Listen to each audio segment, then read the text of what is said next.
In 30 days, guards would leave a cell door unlocked, a boat would be waiting, and Socrates would choose the poison instead.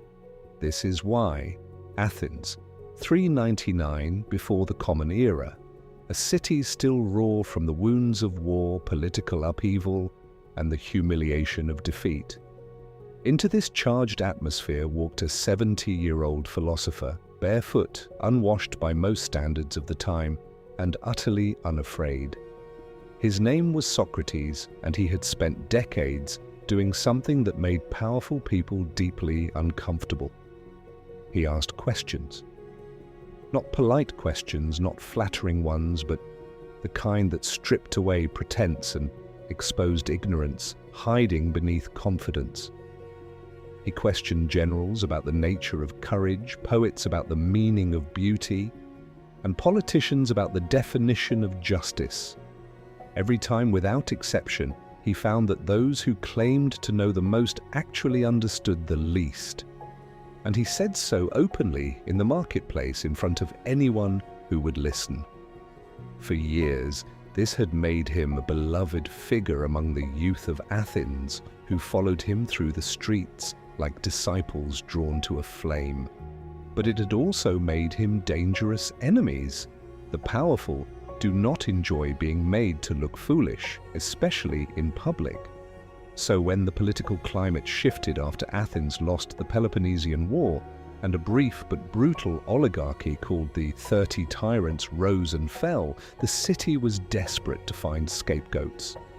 Socrates, the eternal questioner, the man who had never held political office but had influenced the minds of an entire generation, became a convenient target.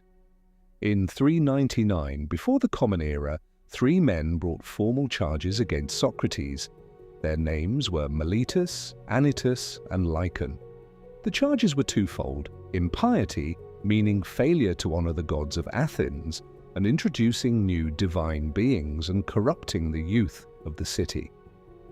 These were serious charges in ancient Athens, where religion and civic life were deeply intertwined. To dishonor the gods was not merely a personal failing, it was seen as a threat to the entire community. The trial was held before a jury of 500 Athenian citizens, a massive panel by any standard. Socrates was given the opportunity to defend himself, and what followed was one of the most remarkable speeches in the history of Western thought. Rather than offering the kind of tearful, humble apology that Athenian juries typically expected and rewarded, Socrates did the opposite. He stood before those 500 men and essentially told them that he had done nothing wrong. He explained that his entire life had been a kind of divine mission, that the oracle at Delphi had once declared no man wiser than Socrates, and that he had spent his life trying to disprove this by finding someone wiser, only to discover again and again that wisdom begins with acknowledging what you do not know. He argued that he was not corrupting the youth, but educating them in the most important skill a human being can possess, the ability to think critically and question assumptions. His defense was brilliant, philosophically airtight, and completely politically suicidal. The jury voted to convict him by a margin of roughly 60 votes. Then came the sentencing phase, where both sides could propose a penalty. The prosecution asked for death. Socrates, rather than proposing exile or a heavy fine, options that would have almost certainly been accepted, suggested that he deserved free meals at the public expense for life as a reward for his service to Athens. The jury, insulted, voted for death by an even larger margin. What happened next is where the story becomes truly extraordinary. Socrates was imprisoned while awaiting execution, a period that lasted approximately 30 days due to a religious festival during which executions were forbidden.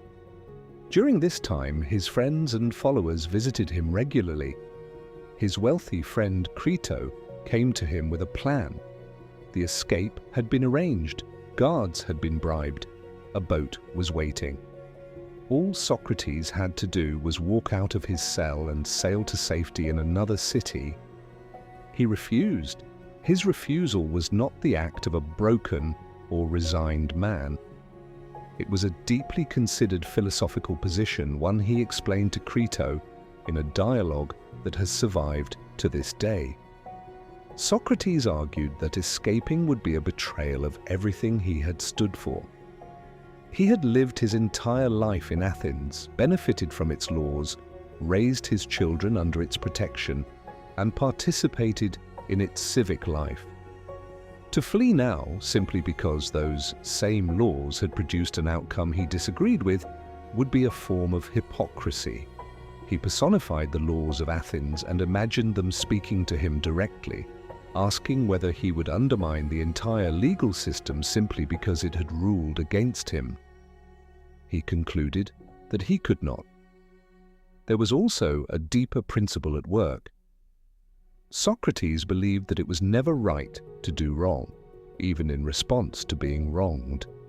Escaping would mean deceiving the state, breaking agreements, and acting in a way that contradicted his most fundamental beliefs about justice. A man who had spent his life arguing that the soul matters more than the body, that virtue matters more than comfort, could not now abandon those principles to save his physical life. To do so would be to destroy the very thing he had spent 70 years building. On the day of his execution, Socrates was calm, almost cheerful. His friends gathered around him, weeping while he discussed the immortality of the soul with characteristic intellectual curiosity. He argued that a philosopher, more than anyone else, should welcome death because philosophy is essentially a preparation for dying. A practice of separating the soul from the distractions of the body and focusing on what is eternal and true. He did not claim to know with certainty what awaited him after death, but he expressed genuine hope that it would be something good, either a dreamless sleep or a continuation of the philosophical conversations he loved so much, this time with the great minds of the past. As the sun set, the jailer brought him a cup of hemlock, the poison used for executions in Athens. Socrates drank it without hesitation, without drama, without fear.